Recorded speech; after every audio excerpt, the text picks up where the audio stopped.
السلام علیکم، پیش خدمت ہے آج کی بات سیٹھی کے ساتھ. میں ہوں سید عائشہ ناز، میرے ساتھ موجود ہیں نجم سیٹھی صاحب. السلام علیکم. سر صاحب، پاکستان سیاسی طور پر ایسی فالٹ لائنز کے اوپر واقع ہے جہاں وقتاً فوقتاً ہلکے پھلکے زلزلے آتے رہتے ہیں. ہلکے پھلکے کبھی کبھی سونامی بھی آ جاتا ہے. یہ ابھی ہم نے ماضی قریب میں دیکھا، ایک سونامی آیا. تو وہ فیصل واڈا یہی کہہ رہا نا کہ سونامی آنے والا ہے، قیامت آنے والی ہے. انہوں نے تو اگلی کوئی بات کر دی. اب قیامت کیا ہو سکتی ہے؟ سونامی ہم نے دیکھ لیا، پھر ہم نے دیکھا سونامی ہی کے عرصے میں جن کو صادق اور امین قرار دیا گیا تھا، آج ان کے خلاف ایک اور فیصلہ آتا ہے اور اس میں انہیں 17 سال کی سزا مجموعی طور پر 2 مختلف کیسز میں مختلف دفعات کے تحت انہیں جو سزائیں ہوئیں، اور ان کی اہلیہ کو بھی ان کے ہمراہ.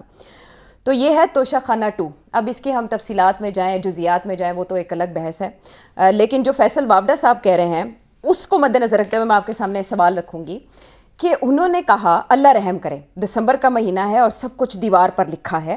کان سے بہرے اور آنکھ سے اندھے جان بوجھ کر پھر بھی نہیں مانے. پتہ نہیں کیا منوا رہے تھے. وہ کہہ رہے ہیں یہ ابھی ابتدا ہے، آگے انتہا اور قیامت باقی ہے.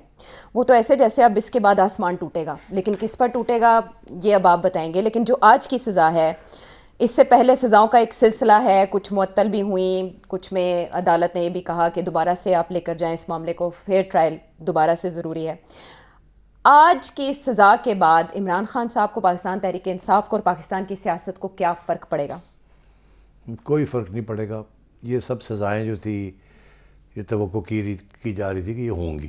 تو اس میں تو کوئی سرپرائزنگ چیز نہیں ہے.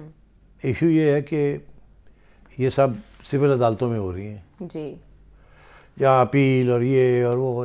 ابھی اس کے بعد ہائی کورٹ میں اپیل ہے، پھر ہائی کورٹ کے بعد سپریم کورٹ میں اپیل ہے، پھر اپیل کے اگینسٹ اپیل ہے، ریویو. جو اصلی چیز ہے وہ کورٹ مارشل، جس کا اشارہ آلریڈی جنرل فیض کی کنوکشن کا کیس کے اندر دے دیا گیا کہ 9 مئی جو ہے نا وہ ابھی جنرل فیض کے اوپر اس کی ٹرائل نہیں ہوئی. سیاسی مقدمات سے متعلق الگ سے چل رہی ہیں معاملات، اس کی تفتیش ہو رہی ہے. اور میں نے پہلے دن کہہ دیا تھا کہ یہ جب خان صاحب کو اس کے اندر لے جایا جائے گا 9 مئی کیس میں، اور وہیں سزا ہوگی. اچھا، تو اس لیے آئی تھنک فیصل واڈا صاحب کا اشارہ یہی ہے کہ اب سارے جو کیسز ہیں جتنے بھی لگے ہوئے ہیں سب کے اوپر کنوکشنز آئیں گی. اچھا، اور جو اصلی کنوکشن ہوگی وہ 9 مئی والے کیس میں ہوگی. اور وہ بڑا سیریس کیس ہے. That is instigating rebellion in the armed forces. That is a very dangerous and serious case. Okay. اسی کا اشارہ ان کے آخری جملے میں ہے کہ ابھی دلدل باقی ہے، 9 مئی کے شواہد اور گواہی کا انتظار کریں. دوسری طرف لاہور میں بھی جو قید ہیں کوٹ لکھپت جیل میں، ان کو بھی سزائیں سنانے کا عمل جاری ہے، اور ہم دیکھ رہے ہیں کہ کسی کو مفرور قرار دے دیا گیا اور کسی کو سزا دے دی گئی ہے. پاکستان تحریک انصاف کے جو اس وقت پابند سلاسل رہنما ہیں. تو سٹی صاحب، آپ نے اپیل کی بات کی، اس سے پہلے بھی 190 ملین پاؤنڈ میں اپیل سنی نہیں جا رہی، ابھی تک لگنے نہیں پا رہی، مختلف وجوہات کی بنا پر وہ پینڈنگ ہے. وہاں بھی کنوکشن ہوئی ہوئی ہے جی، 190 ملین پاؤنڈ کیس میں بھی. تو اس میں کتنے چانسز ہیں اپیل لگنے کے جلد؟ کوئی چانسز نہیں ہیں. اپیلیں دیکھیں کیا اسٹیبلشمنٹ کو یا حکومت کو کوئی فائدہ نہیں ہے نا کہ ان اپیلز کو جلدی لگانے کا. سزا ہو گئی، جیل میں بیٹھے ہوئے ہیں، اچھا، جتنی دیر چاہیں ان کو کھینچ لے. تو یہ اپنی اپیل لانچ کریں گے، وہ 1-2 سال تو اپیل ہی سنتے رہیں گے. neither here nor there. اب یہ دیکھیں نا، یہ سیاسی چیزیں ہیں ساری، اس میں قانون کا کوئی خاص نہیں ہے. وہ تو دکھاوا ہے صرف کہ قانون کے مطابق سب کچھ ہونا ہے. جی، مگر دراصل سب کیسز میں خان صاحب گلٹی ہیں. توشہ خانہ میں بھی انہوں نے قانون توڑا، 190 میں بھی انہوں نے قانون توڑا، اس میں کوئی شک نہیں ہے. مگر اور بھی تو بڑے لوگ ہیں نا سیاستدان جنہوں نے بہت سی چیزیں ایسی کی ہیں. جی، ان کے اوپر تو قانون جب لگتا تھا لگ جاتا تھا، جب ختم ہونا ہوتا تھا ہو جاتا تھا. تو یہاں سیاستدانوں کے خلاف جو کیسز بنتے ہیں وزن تو ان میں ہوتا ہے، گڑبڑ تو ہوئی بھی ہوتی ہے، مگر پھر سیاسی کمپرومائزز ہو جاتی ہیں اور ان کمپرومائز کے تحت وہ واپس آ جاتے ہیں. تو یہاں بھی خان صاحب کے بارے میں بھی یہی ہے کہ یہ چیزیں کنوکشنز ہوں گی، رہیں گے جیل میں اس وقت تک جب تک کوئی سیاسی سلوشن یا حل نہیں نکلتا. بیکاز آفٹر آل جیسے پیپلز پارٹی کے زمانے میں محترمہ کے اوپر کیسز بنتے تھے، پھر وہ واپس آ جاتی تھی، نواز شریف کے اوپر بنتے تھے وہ واپس آ جاتے. 10 سال کے بعد بھی آ کے اپیل ہو گئی اور کیس واپس ہو گیا تھا، ایز یو نو، جو کنوکشن ہوئی تھی ان کی ہائی جیکنگ کیس میں. تو یہاں تو بہت کچھ ہوتا ہے. تو I think there is know surprise.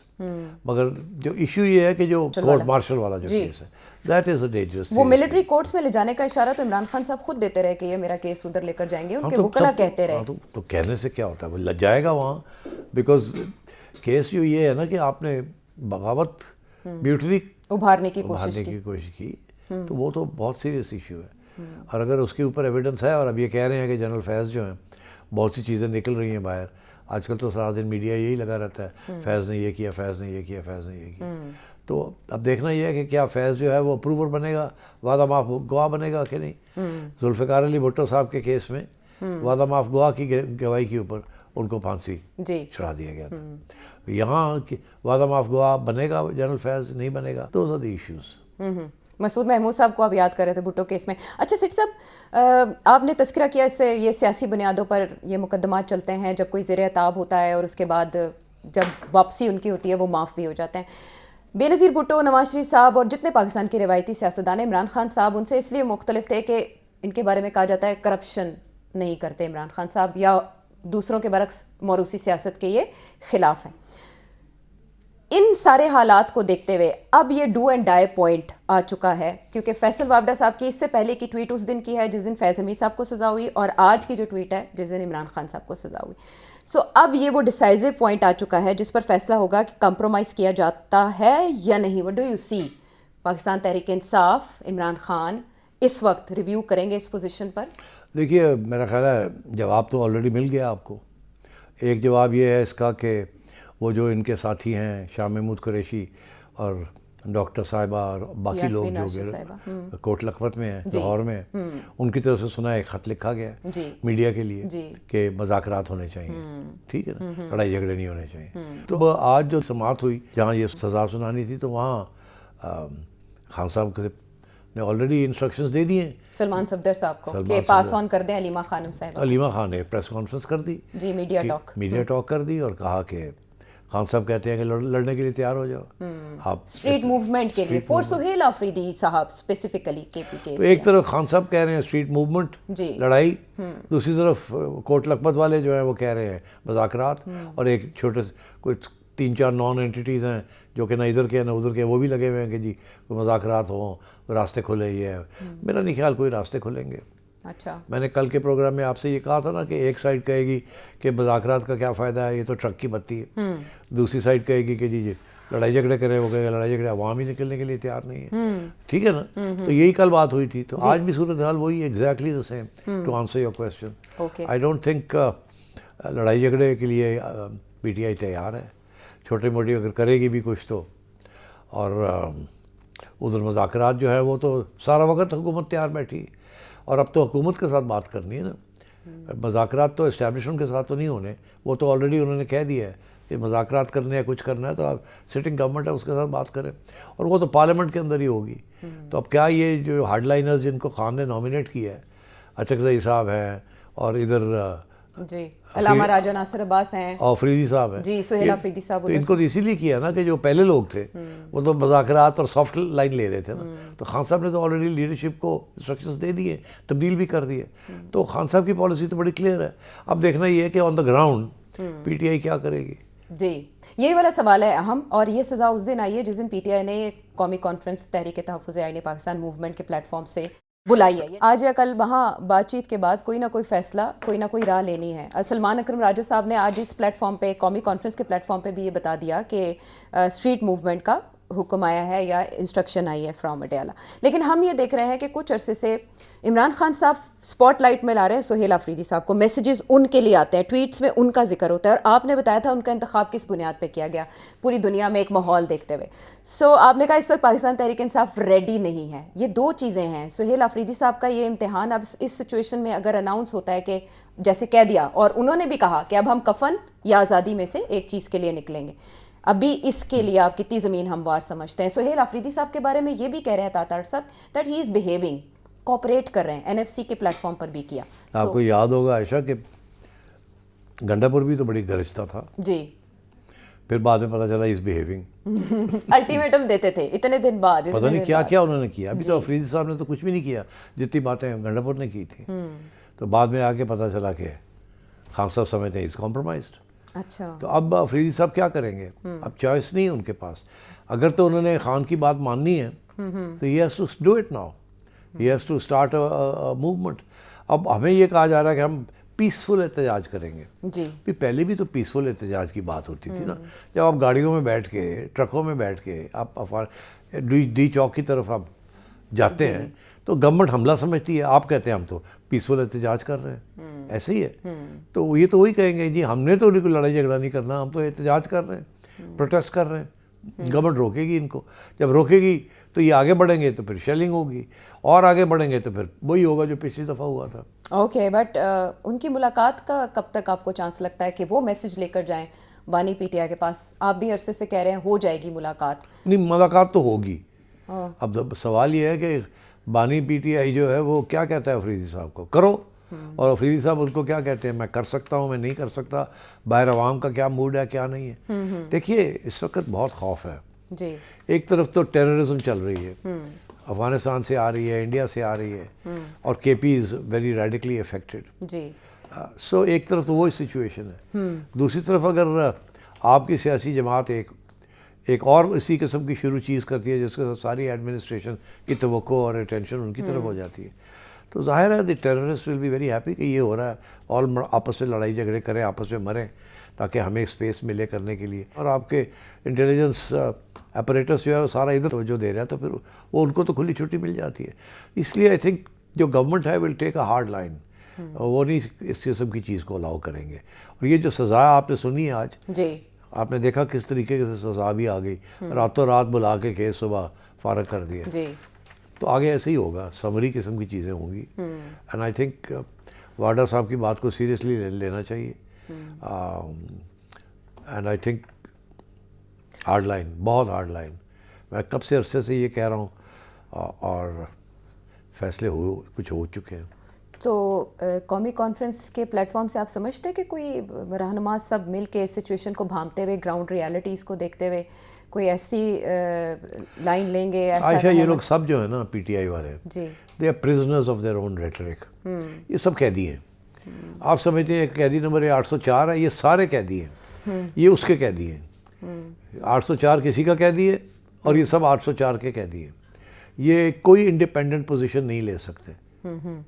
That's the وے دا پی ٹی آئی از اسٹرکچرڈ. اوکے رائٹ, ٹھیک ہے. تو ہمیں قومی کانفرنس کا بھی نتیجہ نظر آ رہا ہے. لیکن سیٹ صاحب آگے بڑھتے ہوئے اس سے پہلے اس فیصلے میں یہ ذکر کیوں کہ the old age of Imran Ahmad Khan Niazi اور the fact that Bushra Imran Khan is a female, عمر اور جنس کا ذکر کیوں کیا گیا؟ یہ مجھے تو بڑا کلیئر ہے کیوں کیا گیا. آپ نے دیکھا اس وقت انٹرنیشنل میڈیا کے اندر جو ساری فوکس ہے وہ عمران خان کی ہیومن رائٹس, جی انسانی سالیٹری کنفائنمنٹ میں ہے, قیدیوں کے لیے یہ ہے, ملاقات نہیں ہونے دی جا رہی بچوں کے ساتھ, یہ سب ایچ آر ایشوز ہیں. تو یہاں یہ بیچ میں 2 لائنیں ڈال دی ہیں جی کہ ہم تو قانون کو بینڈ کرنے کے لیے بھی تیار ہیں عمران خان کے لیے, بیکاز آف ہز پاپولیرٹی یا بیکاز آف ہز ایج یا بشرا بی بی کی خاتون ہونا. جی جی تو یہ these 2 lines of the international media کہ ہماری طرف سے تو not only is the law being applied but very leniently applied. ٹھیک ہے. اس میں یہ بھی ہے نا کہ یہ سزا جو دی ہے یہ لیسر پنشمنٹ ہے, وارڈنگ لیسر پنشمنٹ. ہاں ہم نے تو ابھی کم دی ہے, سزا اس سے زیادہ بنتی تھی. ٹھیک ہے, یہ انٹرنیشنل میڈیا کی کنزمپشن کے لیے. آگے بڑھتے ہیں. اب انہوں نے تو سلمان صفدر صاحب نے تو اعلان کر دیا ہے کہ وہ اسلام آباد ہائی کورٹ میں اپیل دائر کریں گے اور فیصلہ چیلنج کریں گے. دیکھتے ہیں کب اپیل وہاں لگتی ہے اور پھر یہ معاملہ کیسے آگے بڑھتا ہے. لیکن عشق کے امتحان بھی اور بھی ہیں فیصل واوڈا صاحب کے بقول. تو دوسری طرف اب وہ اہم معاملہ جو ہم نے کل ڈسکس کیا, غزہ میں اسٹیبلائزیشن فورس اور اس میں پاکستان کا کردار, اس پر secretary of state Marco Rubio کا کل ایک سوال کا جواب ریفلیکٹ کرتا ہے جو آپ نے بتایا. لیکن انہوں نے کہا کہ پاکستان نے اس کے لیے رضامندی اس طرح سے شو نہیں کی. ان کی جملہ بہت محتاط تھا, بلکہ انہوں نے ایک سٹیج پر جا کے اس کو تھوڑا رک کے امپرووائز کیا. جی, تو اس سے کیا جھلکتا ہے کہ پاکستان نے کیا کمٹ کیا ہے ابھی تک؟ پاکستان نے ان کو پہلے دن سے کہا تھا کہ we will ready to be part of such a stabilisation force, جی پرووائڈیڈ باقی لوگ بھی آئیں. مگر ہم کسی صورت میں بھی we will not get involved on the Israeli side. ہم کسی ایسی کوئی کام کرنے کے لیے تیار نہیں ہیں جو کہ پرو اسرائیل ہے, نمبر 1. نمبر 2 یہ کہ ہم کوئی ایسا کام نہیں کریں گے جس کے ساتھ وی آر اینٹی پیلسٹائن اور اینٹی حماس. جی ہم ایک پیس کیپنگ فورس بن سکتے ہیں، مگر اگر آپ سمجھتے ہیں کہ ہم سے کوئی اور آپ نے کام کروانا ہے تو وہ نہیں ہوگا. اچھا. ہاں، تو اب یہ میں نے کل کے پروگرام میں آپ سے کہا تھا کہ Pakistan will not be part of it اگر آپ نے ان سے حماس کا کرانا ہے. آج روبیہ صاحب نے جب پوچھا گیا سوال جی تو اس نے اب بڑا محتاط ہو کے کہا کہ پاکستان نے یہ تو کہا ہے کہ وہ کنسیڈر کریں گے، جی یہ نہیں کہ وہ کریں گے، offer to be a part of. سوچیں گے کہ اس کے بارے میں. اور پھر بہت سے سوال ہیں ابھی، اور ہمیں بھی چاہیے کہ وہ سوالوں کے جواب ابھی ہمارے پاس بھی نہیں ہیں. یہ بھی کہا جی بالکل تو کہا. بالکل اس کی اسپیچ سے واضح ہو گیا جو کل میں کہہ رہا تھا ہاں کہ Pakistan will not be part of force جو کہ حماس کو ڈسارم کرے گی یا اسرائیل کے حق میں کوئی چیز ہوگی، یہ نہیں ہوگا. دوسری چیز وہ خود کہہ رہا ہے کہ ابھی تو ڈیسائیڈ نہیں ہوا کہ کون ہوگا، کیا ان کی ڈیوٹیز ہوں گی، اور ہو ول لیڈ دا فورس. جی تو یہ سارے سوال، اور وہ خود کہہ رہا ہے کہ جی یہ ہم نے بھی ہوم ورک کرنا ہے، اب نہیں یہ سارا کچھ کرنا ہے. سو آئی تھنک مجھے نہیں نظر آتا کہ شارٹ ٹرم میں یہ جلدی کو فورس بن جائے گی. انہوں نے دیگر ممالک کی بات کی کہ اور ممالک پھر تیار ہیں. تیار تو ہیں، جیسے پاکستان تیار ہے، جی مگر کنڈیشنز ہیں ہر ایک نے لگائی ہوئی، ہر ایک نے کنڈیشنز لگائی ہوئی. ٹھیک، تو آپ کے خیال میں باقی ممالک بھی اس سے اجتناب کر سکتے؟ بالکل کر سکتے ہیں. میرا خیال ہے جیسے پاکستان کی طرف سے کچھ آبجیکشنز ہیں، اسی طریقے کے ساتھ ایجپٹ کے بھی ہوں گے، اسی طریقے کے ساتھ ٹرکی کے ہیں، اسی طریقے کے ساتھ انڈونیشیا کے ہیں. کسی کے زیادہ ہیں، کسی کے کم ہے، depending on the internal situation. تو یہ it's not going to be easy setting up this force. اور کتنا عرصہ لے گا یہ ابھی یہ پلان نہیں میں کہہ امپلیمنٹ سکتا، ہونے آئی میں؟ ڈونٹ نو کہ ایکچولی اندر کی بات کیا ہے، مگر یہ ضرور ہے کہ بہت سے ایشوز ہیں، اتنی جلدی یہ کام نہیں ہونا. ٹھیک ہے، تو یہ معاملہ کدھر کس کروٹ بیٹھے گا اور کون کون اس اسٹیبلائزیشن فورس کا حصہ ہو سکتا ہے، ان سوالوں کے جواب ملنا بھی باقی ہے. لیکن پاکستان کے حوالے سے ہمیں پوزیشن تھوڑی secretary of state Marco Rubio کے بیان کے بعد کلیئر ہوتی دکھائی دے رہی ہے. پروگرام میں ہم واپس آئیں گے ایک بریک کے بعد.